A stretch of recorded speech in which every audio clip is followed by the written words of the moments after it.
Сәлеметсіздер ме балалар? Бүгін біздің каналымызда математика 3-ші сыныптың 11-ші сабағы. Сабақтың тақырыбы 3 таңбалы сандарды қосу және азайту алгоритмдері. Бірінші тапсырма. Мәтінді оқы. Егер қыраттың салыстырмалы түрдегі биіктігі 200 метрден асса, жақсы айқындалған баурайы мен етегі болса, онда ол тау деп есептеледі. Тауларды биіктігіне қарай аласа, орташа және биік деп ажыратады. Аласа таулардың биіктігі 1000 метрге дейін барады.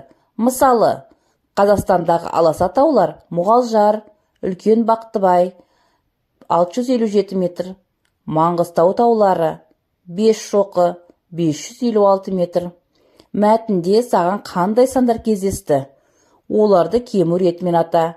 Әрбір санда неше жүздік бар?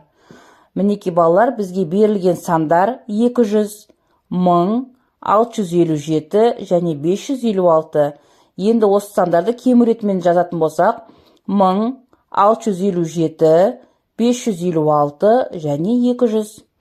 Енді бұл сандарда 1000 санында 10 жүздік бар, 657 санында 6 жүздік бар, 556 санында 5 жүздік бар, 200 санында 2 жүздік бар. Екінші тапсырма. Есептеудің қалай орындалғанына қара.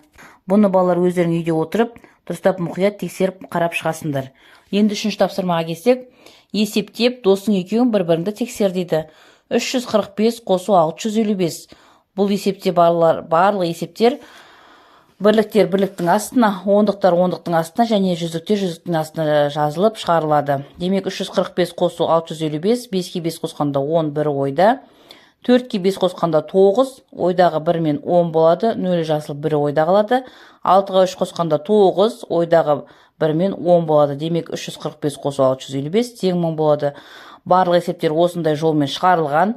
Енді тексеруді балалар біз қосу амалы болса, тексергенде біз оны азайту амалымен тексереміз. Ал егер азайту амалы болса, оны біз тексергенде қосу амалдарымен тексеріп шығамыз. Келесі 4-ші тапсырма. Кесте бойынша өрнектер құрып, олардың мәнін табыңдар. Бірінші қосылғыш бізде 70 қосу 30, оны жақшаның ішіне жазып аламыз. Қосу 60 дейміз. 70-ке 30 қосқанда 100, 100-ге 60 қосқанда 160. Келесі, екінші қосылғыш бізде 200 қосу 200, бұны да жақшаның ішіне жазып аламыз. Келесі қосылғыш 360 азайту 80. Бұны да жақшаның ішіне жазып алып, екі мәнді бір-біріне қосамыз, еткені бізде қосылғыштар кілең. Сонда 200-ге 200 қосқанда 400, 360-дан 80-ді азайтқанда 280. Демек 400-ге 280 қосқанда 680 болады. Келесі үшінші 192 азайту 6 бұл бізде бірінші қосылғыш. Оған екінші қосылғыш 250-ді қосамыз. Сонда 192-ден 6-ны азайтқанда 186, оған 250 қосқанда 436 болады. 5-ші тапсырма. Ғалымдар Балқаш көлінің түбін зерттеді. Бірінші күні олар көлдің 276 метрін, ал екінші күні одан 185 метр артық зерттеді. Олар екі күнде көлдің қанша метрін зерттеді? Балалар, ең бірінші осы есептің берілген жазып аламыз шартын. Бірінші күн 276 метр белгіленген бізде, және екінші күн осы бірінші күнге қарағанда 185 метр артық екен. Демек шешуінде бірінші күн 276 метрге ертеңіне, яғни екінші күнге 185 метр артық еді бірінші күннен. Соны қосып жазып аламыз. Сонда бізде тең 461 метр шықты. Бұл екінші күннің метр екен. Келесі бірінші күннің 276 метріне осы шыққан екінші күннің мәнін жазамыз, 461 метрді. Сонда бізде 737 метр шығады. Бұл екі күндегі шыққан нәтиже екен. Сонда жауабы олар, яғни ғалымдар екі күнде көлдің 737 метрін зерттеген екен. Келесі 6-шы тапсырма. Қай сан қалдырылған дейді. Бұл жерде балалар бос орындар тұр. Демек,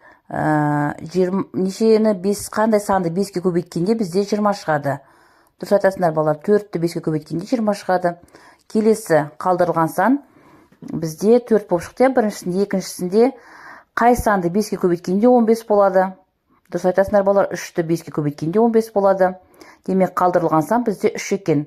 Келесі 8-ді 5-ке көбейткенде 40 болады. Және 7-ні 5-ке көбейткенде 35 болады.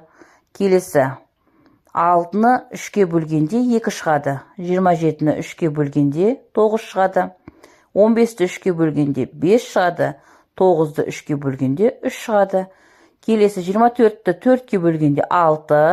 Бұл жерде қалдырылған сан 4. Келесі 8-ді 4-ке көбейткенде 32.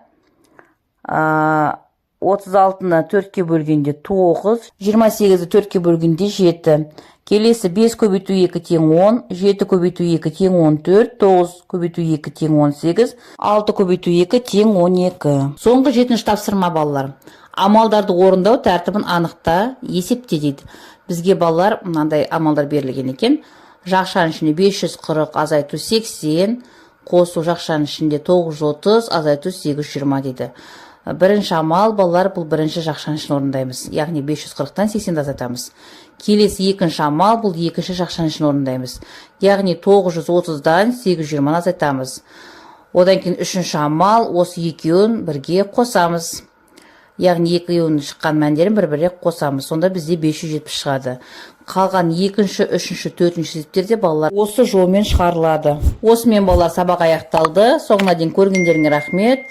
Сабағын ұнаса лайк басып, каналға тіркеліп алыңдар.